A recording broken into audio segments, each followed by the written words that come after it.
The NBA, once celebrated as a global spectacle teeming with rivalries, iconic stars, and vibrant storylines, now finds itself in a puzzling decline. Viewership has dipped noticeably, marquee events sometimes feel underwhelming, and fans are questioning whether the league's direction has diluted the very essence of basketball. Is it the avalanche of three-pointers, perpetual load management, or some deeper disconnect between teams and their audiences? But first, a quick reminder, the Hoop Hype store is open for business. Snag hoodies, tees, and mugs that rep your hoop passion. Check the link in the description or tap View products to support the channel. For years, the NBA stood proudly among America's top sporting leagues. Final showdowns featuring Michael Jordan, Kobe Bryant, or LeBron James once rivaled the NFL's own marquee matchups in raw viewership. However, the last decade has seen a slow but persistent dip in the league's ratings. Where an NBA Finals used to haul in 18 to 20 million viewers per game, more recent championships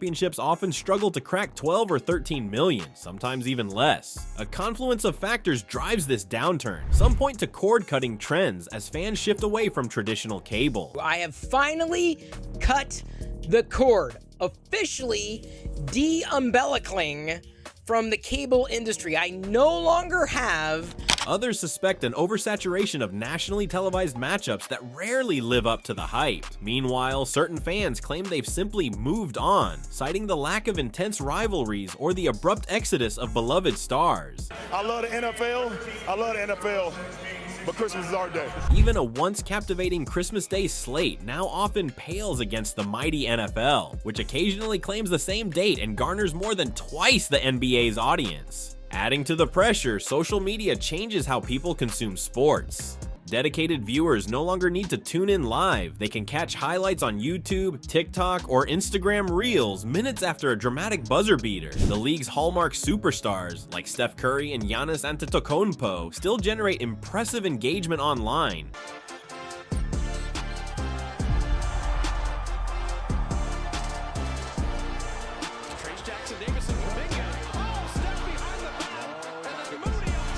But that digital resonance doesn't necessarily manifest as robust TV numbers. The arrival of the pandemic years further complicated the league's visibility. The 2020 bubble season produced historically low finals ratings, although it was a unique scenario with unusual scheduling and zero in-person attendance. Yet even after the NBA returned to a more normal format, the rebound in television viewership wasn't as strong as hoped. The question emerges, are fans genuinely losing interest, or are they just tuning in differently? If you've watched an NBA game recently, you've probably seen possessions that boil down to a quick pass around the arc, a pick and roll or dribble handoff, and a hasty three-point attempt. That same sequence repeats possession after possession, often leading to combined totals of 80 or 90 attempts from beyond the arc per night. Fans commonly lament that the sport feels less diverse than it used to, less post play, fewer mid-range battles, and more desperate bombs from 27 feet. The data supports their concerns. A decade ago, teams averaged around 20 three-pointers per game. Now that figure approaches 38 or 39 in some seasons, with outliers like the Boston Celtics flirting with 50 or more attempts nightly. While analytics confirm that 3 points can be more efficient than 2, this uniform approach drains variety from the on-court experience.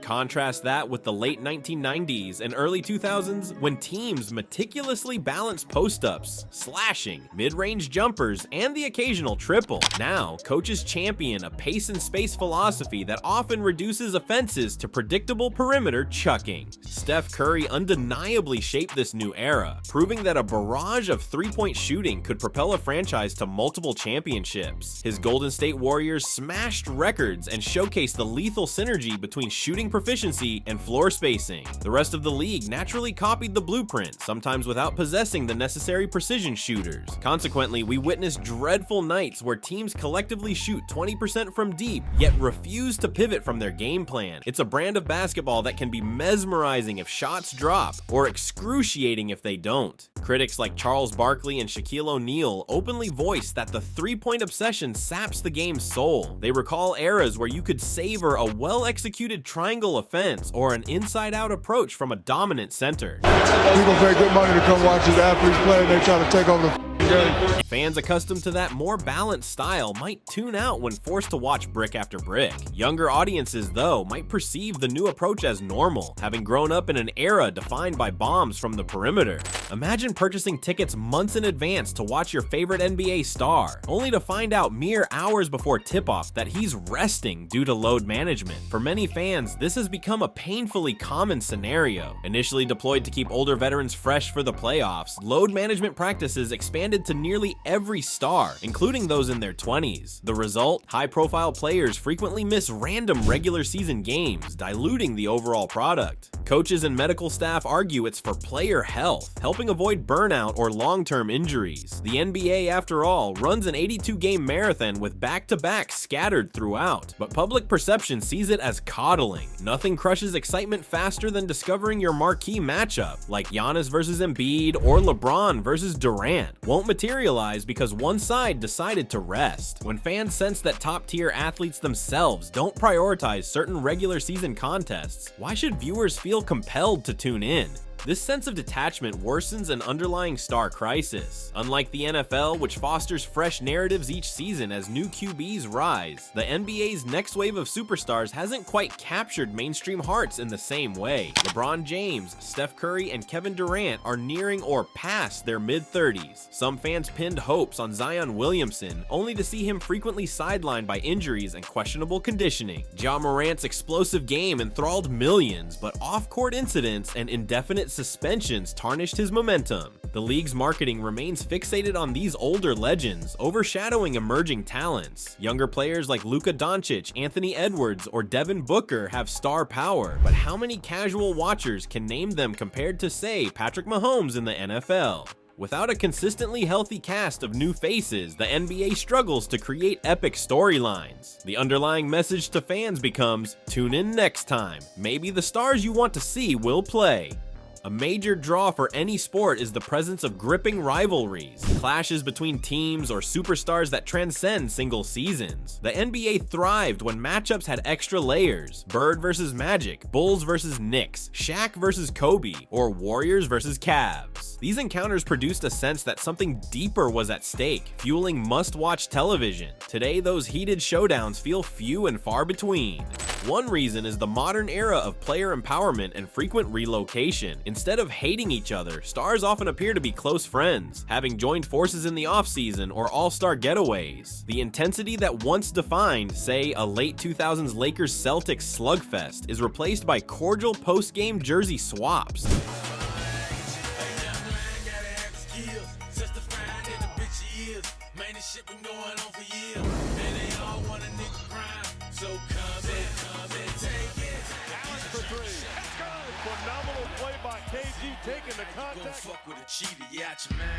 While camaraderie shouldn't be discouraged, it sometimes robs fans of the drama that arises when two sides genuinely dislike or resent each other. Sports thrive on emotional stakes. Without them, big showdowns may lack that extra spark. Moreover, social media fosters a sense that players are each other's biggest fans, commenting under Instagram posts, bantering on Twitter, or collaborating on off-season events. Rivalries can't flourish if players rarely express animosity. The most we get might be a fleeting dust-up during a game, quickly diffused by a handshake or tweet. Compare that to the 1990s, when year-long trash talk and rough fouls cultivated storylines that made each meeting enthralling. Even when star-laden rosters do form, they often revolve around the same handful of players. Kevin Durant has hopped from the Thunder to the Warriors to the Nets, and now the Suns, removing consistent friction with any single team. LeBron James similarly hopped from Cleveland to Miami to Cleveland again, then Los Angeles, dissolving any stable rivalry along the way.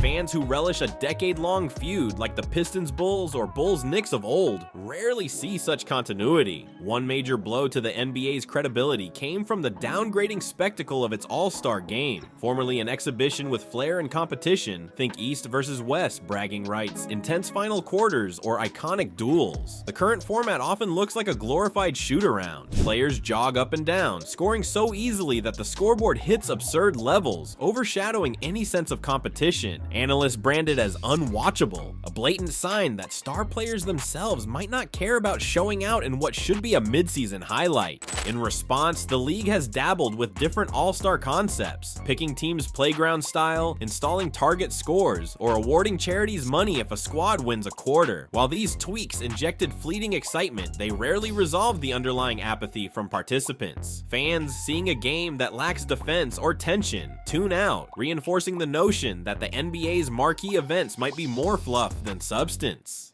Enter the in-season tournament, Adam Silver's bold initiative to recapture fan intrigue. Inspired by European soccer cups, the new NBA Cup, as some call it, intended to raise the stakes of early season games that typically draw lower interest. Special courts, special jerseys, and a knockout bracket were all introduced. Yet immediate fan feedback proved lukewarm. Many viewers perceived it as a cosmetic fix rather than a genuine solution. Ratings for these so-called high-stakes matches sometimes struggled even more than standard primetime lineups. Critics questioned the logic. How can a brand new trophy overshadow the ultimate goal of an NBA championship? If star players typically rest or hold back in the regular season, will a short in-season event truly motivate them to go all out? Early signs suggest no, with many fans continuing to watch the NFL or popular streaming shows instead. Even teams themselves occasionally approached in-season tourney games like regular matchups, swirling speculation that players just don't regard it as a true achievement.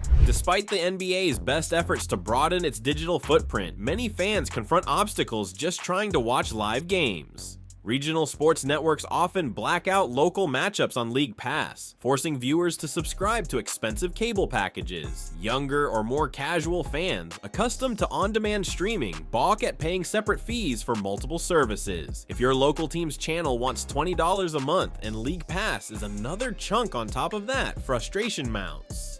For those who do spring for cable or satellite, the unpredictable schedule complicates matters. You might wait all week for a marquee game, only to find out half the stars are resting. Or you tune into a blowout with the final quarter featuring bench warmers. Meanwhile, the NFL, with just 17 regular season games per team, draws watchers in droves every Sunday, a simpler, more reliably intense product to follow. So it's no surprise that illegal streaming thrives among fans who refuse to juggle multiple subscriptions for an occasionally underwhelming experience. Piracy sites pop up minutes before tip-off, offering decent quality streams for free. While the NBA invests significant resources into takedowns, new sites spring up as quickly as old ones vanish. The league suffers from depressed official viewership stats and lost revenue, while fans rationalize that they already pay for enough services. Adam Silver has recognized the looming threat of fracturing media deals, saying they're exploring more direct-to-consumer options. Still, the intricacies of broadcast rights, blackouts, and existing TV contracts hamper swift change. The result is an environment where dedicated fans jump through hoops just to watch their favorite squads. The inconvenience erodes enthusiasm, pushing more people toward highlights, condensed replays, or even ignoring entire games. Take all these factors, dipping ratings, an over-reliance on three-pointers, inconsistent star participation, a stale all-star event, half-hearted attempts like the in-season tournament, and broadcast hurdles that alienate fans, and piece them together. The picture emerges of a league increasingly scrambling for quick fixes to recapture its lost momentum. From special paint jobs on the courts to unique mid-season trophies, the NBA's moves at times appear more cosmetic than structural. Desperate might seem harsh, but it conveys the sense that the league knows something is off, yet can't quite pinpoint the remedy. Adam Silver's leadership has championed modern changes, expanded global outreach, emphasis on social justice, star-driven marketing, but in the process, the league's old reliables like truly competitive marquee events or gritty rivalries have faded. Fans notice, and so do sponsors. The external data, like a 48% drop in ratings over a dozen years, tells a dire story. Even the synergy once enjoyed with social media has turned on the NBA. Sure, highlight reels gain traction on Instagram or YouTube, but short clips rarely translate to full game engagement. Fans might watch a 60-second compilation of unstoppable Steph Curry or a jaw-dropping Ja Morant dunk, then skip the actual game. The product, some argue, has become background noise rather than must-see TV. In seeking solutions, the league flirts with radical proposals, reducing the regular season, enforcing stricter rules on load management, or maybe adjusting the three-point line's distance. None of these suggestions are guaranteed or even widely embraced by owners and players. Meanwhile, the NFL sails along, devouring huge shares of the sports audience and overshadowing the NBA's once prized Christmas Day slot. The NFL can afford to schedule games whenever they want, and fans reliably show up in droves. The NBA's situation, while precarious, isn't hopeless. It still features transcendent talents like Nikola Jokic, Luka Doncic, and Victor Wembanyama, who, if promoted effectively, could recast the league's narrative, emphasizing fresh storylines, building authentic rivalries, and pivoting away from glorified three-point contests might restore some flair. Perhaps a gentle tweak to the rules, like reintroducing the hand check or making certain spacing adjustments, could encourage more mid-range artistry or interior play.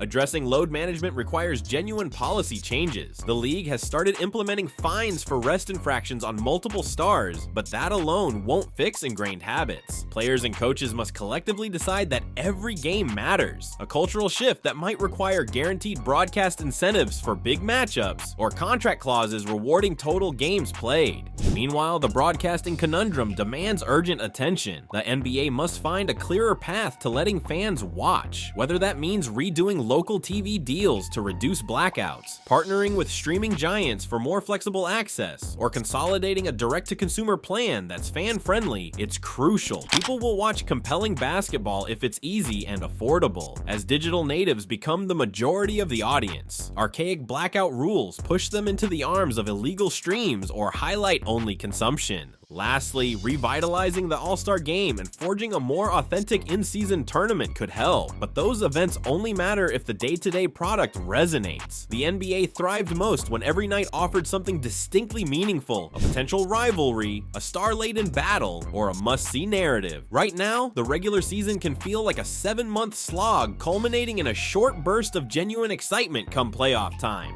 The NBA didn't reach this crossroads overnight, nor will it climb out of it with quick fixes. Ratings have dipped, defensive determination has weakened, and star-driven drama sometimes feels contrived. Yet hope lingers in the remarkable skill and global following the league still boasts. Real revival demands more than cosmetic tinkering. The NBA must restore urgency to its regular season, curb excessive resting, reconnect fans with deeper rivalries, and simplify watching games. Before you go, remember our Hoop Hype store has got you covered. We appreciate your time. Until the next video, keep loving the game.